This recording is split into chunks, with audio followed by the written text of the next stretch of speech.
పాలకులు లేదా రాజకీయ నాయకులు వాళ్ళ పిల్లలను చదివించే స్కూల్స్‌లో గానీ, వాళ్ళు ట్రీట్మెంట్ చేసుకునే వైద్యం చేసుకునేటువంటి హాస్పిటల్స్‌లో గానీ, హై రేంజ్‌లో కార్పొరేటీకరణ అయిన అన్ని కళాశాలలలో, వైద్యశాలలలో వాళ్ళు చేసుకుంటున్నప్పుడు, కనీసం మానవత్వం అనేది ఉండట్లేదు. ఎందుకని? మ్యానుఫ్యాక్చరింగ్ డిఫెక్ట్ ఏమో అనిపిస్తుంది. పైసల మీద పడ్డారు పొద్దుగాలు లేస్తే. ఆ పదవులు, ఆ చుట్టూ గన్మెన్లు, ఆ సెల్ ఫోన్లు, ఆ పైసలు పిల్లలు collections. చనిపోతున్నా వాళ్ళకి ఎందుకు ఉంటుంది భయ్? వాళ్ళకి ఎందుకు ఉంటుంది? ఉండాల్సిన అవసరం ఏమున్నది? వాళ్ళకు ఉండదు, ఉంటలేదు. ఉండేటోళ్ళు ఉండదు మనం మాట్లాడడం కదా. ఆ సబ్జెక్టే అవసరం లేదు కదా.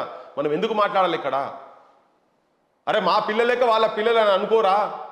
వాళ్ళకేంది? జనానికి పైసలు వాడేస్తాడు, ఓటేస్తాడు, వాడు ఎవడు నన్ను అడిగేటోడానికి. వాళ్ళు అట్లనే ఉండాలి. మేము మాత్రం రాజ్యాలు వెళ్ళాలి, మేము పైసలు సంపాదించాలి, పర్మనెంట్గా పదవులలో ఉండాలి, నా పిల్లలు అమెరికాలో పోవాలి, ఆఫ్రికాలో పోవాలి, ఇంకెక్కడికన్నా అక్కడిక్కడికి పోవాలి, మళ్ళీ వచ్చి ఇక్కడ రాజ్యాలు వెళ్ళాలి. అంతే. పేద జనం అట్లనే ఉండాలి. వాళ్ళ అజ్ఞానంతో ఉండాలి. చైతన్యవంతులు కావద్దు. చైతన్యవంతులు అయితే వాళ్ళు అడుగుతారు, లేకపోతే నక్సలైట్లు అవుతారు, తిరగబడతారు, మాట్లాడతారు. అటువంటి వాళ్ళు రానియద్దు. చదువుకే దూరం చేసినావు అనుకో అయిపోతుంది. నువ్వు ఒక సమాజాన్ని సర్వనాశనం చేయాలంటే ఏం చేయాలి? విద్య కథం పట్టేయాలి, వాళ్ళ సంస్కృతి కథం పట్టేయాలి. అదే పని చేస్తున్నారు వీళ్ళు నాయకులు మొత్తం. అంతకుముందు బ్రిటిష్ వాడు చేసిండు, ఇప్పుడు వీళ్ళు చేస్తున్నారు. అంతే. మొన్నటిదాకా ఆంధ్రోళ్ళు చేసి ఇప్పుడు వీళ్ళు చేస్తున్నారు. ఆంధ్ర పాలకులు ప్రజల గురించి మాట్లాడతలే, నేను జస్ట్ పాలకుల గురించి అంటున్నా. ఇక్కడ వచ్చిన వాళ్ళు వీళ్ళందరూ ఎవరబ్బా? అక్కడ ట్రైనింగ్ పొందిన వాళ్ళే కదా. స్వాతంత్రం వచ్చిన తర్వాత ఈ దేశాన్ని ఏలింది సుభాష్ చంద్రబోస్ వారసులో, భగత్ సింగ్ వారసులో, సుఖదేవ్ వారసులో, ఉధమ్ సింగ్ వారసులో కాలే. మౌలవి అల్లావుద్దీన్ అటువంటి వాళ్ళ వారసులు కాలే భారతదేశానికి అయిన వాళ్ళంతా. ఇక్కడ ఉన్నటువంటి భూస్వాములు దొరలే మళ్ళీ ఢిల్లీకి పోయినారు. ఏ భూస్వాములకు దొరలకు వ్యతిరేకంగా ప్రజలు కొట్లాడి తిరుగుబాటు చేసి స్వేచ్ఛ తీసుకొచ్చుకున్నారో, ప్రాణాలు అర్పించారు వేల మంది మొత్తం సాయుధ పోరాటంలో. అటువంటి కుటుంబాలకి వెళ్ళి ఎమ్మెల్యేలు ఎంపీలు కాలేదు. ఈ దొరలు భూస్వాములే మళ్ళీ ఢిల్లీకి పోయి గాంధీ టోపీ చేంజ్ చేసుకున్నారు. చేంజ్ చేసుకొని వచ్చి వాళ్ళే ఎంపీలు మంత్రులు అయినారు. వాళ్ళ వారసులు ఇప్పటిదాకా కంటిన్యూ అవుతున్నారు ఇక్కడ కూడా. అందుకే ఈ గోస తెలంగాణకు ఉన్నది. ఇప్పుడు మొన్నటిదాకా ఆంధ్ర పాలకుల దగ్గర బాంచంగిరి చేసిన వాళ్ళు, బూట్లు మోసిన వాళ్ళు, చెప్పులు మోసిన వాళ్ళు, వాళ్ళు ఊంచితే వాళ్ళు ఎంగిలి మెతుకులు తిన్నోళ్ళే ఇప్పుడు అధికారంలోకి వచ్చి కూర్చున్నారు. కాబట్టి తెలంగాణకి దుస్థితి ఉన్నది. దౌర్భాగ్యం, తెలంగాణ దౌర్భాగ్యం. ప్రజలు చైతన్యవంతులు కావాలి. ఎన్నడైతారో ఏందో నాకు అర్థమైతలేదు, కానీ చైతన్యవంతులు కావాల్సిన అవసరం ఉంది. కావాలే, తీసుకొచ్చుకోవాలి, ప్రశ్నించే తత్వం పెంచుకోవాలి. ఎవరినైనా నా సొంటల మీద తప్పు చేసి అడగండి, వాళ్ళని అడగండి, అందరిని అడగండి. ఇది ఎక్కడదండి? ఇది ఎక్కడ? చచ్చిపోయిన శవాలకు అలంకారం చేసినట్టు చేస్తున్నారు వీళ్ళు మొత్తం. తెలంగాణ శవాల కుంపటి చేసి పడేసారు తెలంగాణను మొత్తం. బతుకుతున్నారు కానీ, బతుకుతున్నారు జనాలు కానీ సచ్చిన శవాలతో సమానం చేసి పడేసారు. అచైతన్యం చేసి పడేసారు తెలంగాణ జనాలలో. అక్కడిక్కడ మేధావి అంటాడు, వాడు వస్తాడు, మాట్లాడినట్టు చేస్తాడు. వాడు పదవి రాగానే పీక్తేనే ఉంటాడు. కనీసం వాడి పోయినాక పదవి తీసుకున్నాక మాట్లాడిన సోయి కూడా లేదు కోదండరామాసంటోనికి. చచ్చిపోయిన కుటుంబాలు ఉన్నారు కదా, కుటుంబాలలోకి న్యాయం చేస్తాం 100 రోజుల లోపట అని చెప్పి గవర్నమెంట్ చెప్పింది. ఎందుకు చేస్తలేవు అని అడగలే కదా. నువ్వు పదవి తీసుకుని పోయి ఆడ కూర్చున్నావు, బరాబర్ నువ్వు చేయాల్సిందని గల్లా పట్టి కూర్చొని మాట్లాడతలేవు కదా. మా సొంటోళ్ళు తిడుతుంటే అసెంబ్లీలో ఒక్కటి వాళ్ళకు న్యాయం చేయాలి అని వదిలేసిండు. అరే 100 రోజులు అన్నారు, ఇలా సంవత్సరం దాటిపోయింది, ఏం గడ్డి బీక్తున్నారా మీరు అని చెప్పని మాట్లాడాలా లేదా? టాప్ ప్రియారిటీ ఉండాలా లేదా? అమరుల ఉద్యమకారులకు 250 గజాలు ఇస్తానడబ్బా. ఏది? రోజు పోస్ట్ పోన్ చేస్తున్నారు. రైతులను మభ్య పెట్టినరు, మీరు విద్యార్థులను మభ్య పెట్టారు, అందరినీ మభ్య పెట్టారు. గత ప్రభుత్వం కూడా మభ్య పెట్టింది, ఇప్పుడు వీళ్ళు కూడా మభ్య పెడతారు. మాట్లాడితే ఈ బుడన్ ఖాన్ అసంటోడు బయటకు వచ్చి చెప్తాడు, ఆయన కాదు ఎలాగాటికి ఇది. అరే నాయన, నా జీవితం మొత్తం కొట్లాడారా భయ్? జీవితం మొత్తం కొట్లాడనే. తెలంగాణలో బడులే లేవు, ఉన్న బడులకు భవంతు లేదు, వానకాలము ఎండకాలము వారం రోజులు సెలవు దినాలే. చెట్ల కింద మా పోరగాళ్ళు రా నీడ తిరిగినట్టు తిరుగుతుంటారు. పోరలు వస్తే పంతులు రాడు, పంతులు వస్తే పోరలు రారు, పోరలు పంతులు ఇద్దరు వస్తే రాయనికి మా సారు గారికి చాకు పీసు లేదో అని 96 పాడుకుంటూ వస్తున్నాం. నువ్వు నిన్నమని వచ్చినావు 2 సంవత్సరాల కింద, నువ్వు నీ గ్యాంగ్ అంతా. మేము అప్పటి నుంచి మొత్తుకుంటూ వస్తున్నాం కదా. కానీ ఇటువంటి వాళ్ళు వస్తున్నారు. ఇట్లా పక్షులు వస్తాయి కదా, ఏదో సీజన్లోకి వచ్చి మేత వేసిపోయినట్టుగా పోతున్నారు. మాది ఇక్కడ కాకులమే. మేము ఈ ప్రాంతంలో పుట్టిన కాకులు పొద్దున్న లేసే ఇళ్ళ మీద కూర్చొని మేము. కానీ ఒకటైతే వాస్తవం అన్న, తెలంగాణలో నిస్తేజంగా ఉన్నట్టు, చైతన్యం లేనట్టు అనిపించవచ్చు, కానీ ఓ చాప కింద నీరులాగా తన అస్తిత్వాన్ని చాటుకోవడంలో ఒక ధిక్కార స్వరం అనేది తెలంగాణలోనే ఇన్బిల్ట్గా ఉంటుంది. అది ఎప్పుడు వస్తుంది, ఎలా వస్తుంది అనేది కూడా పాలకులు కూడా అర్థం చేసుకోవాలి. నేను ఒక్కటే మురళి ఒక క్లారిటీ, ఓట్లేసే కాడ చైతన్యం లేదని మాత్రమే చెప్తున్నాను. నేను పోరాటాలు చెప్తలేను. నేను ఓటు చైతన్యం కాడ వచ్చిన కాడ పైసలు తీసుకొని ఓట్లేసి జనానికి కూడా ఆప్షన్ లేకుండా అయిపోయింది. ఇలా సర్పంచ్ అనుకో, వాడు 50 లక్షలు 60 లక్షలు లేదు, వాడు ఎలక్షన్లో తీసుకోపోలేని సిచ్యువేషన్ వచ్చింది. ఎమ్మెల్యే అంటే 20 కోట్లు ఉన్నాయా లేవా అని.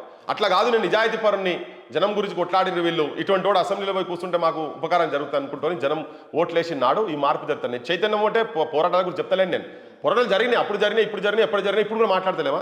మా ఓటర్లు మాట్లాడుతున్నాం, మా ఓటర్లకు సపోర్ట్ చేసే జనం కూడా ఉన్నారు కదా. కానీ ఓటు కాడికి వచ్చే వరకు జనం అమ్ముడు పోతున్నారు అబ్బా. అది ఒక్కటి జరగవద్దు. నేను పైసలు తీసుకోను, నాకు మంచి నాయకుడు కావాలి, నాకు నా పిల్లలు మా పిల్లలు నా భావి తరాల భవిష్యత్తును నిర్మాణం చేసినోడు, ఒక నిజాయితీపరుడు, ధైర్య సాహసం ఉన్నోడు, ప్రజల పట్ల ప్రేమ ఉన్నాడు, సమాజం పట్ల అవగాహన ఉన్నాడు, అటువంటి వాడు అసెంబ్లీలకు శాసనాలు చేసేటువంటి శాసన సభలకు కనుక పోవాలని చెప్పి జనం అనుకున్నాడు. మార్పు జరుగుతుంది అంటున్నాను. ఎందుకు అనుకోవట్లేదు జనం అట్లా? ఎందుకు అనుకోవట్లేదు? ఇప్పుడు వాళ్ళకు జ్ఞానం లేకనా, అవగాహన లేకనా, లేదా వాళ్ళు పడుతున్న బాధలు అవస్థలు, వాళ్ళకున్న సమస్యల పట్ల మా జీవితాలు ఎంతే, ఎవరొచ్చినా ఏం చేసేది లేదు, ఎంతో కొంత తీసుకోవాలి అని ఒక మూస ధోరణిలో ఉంటున్నారు తప్పితే, ఎంత కష్టమైనా పడుతున్నారు తప్పితే, ఎందుకు ఈ మార్పు అనేది వాళ్ళలో కూడా ఎందుకు రావట్లేదు? రెండున్నైన్లా ఒక ప్రత్యామ్నాయము జనానికి ప్రాపర్గా కనబడతలేదు. ఒకటి ప్రత్యామ్నాయం కూడా తయారు చేసేట్లో కూడా ఫెయిల్ అయినారు.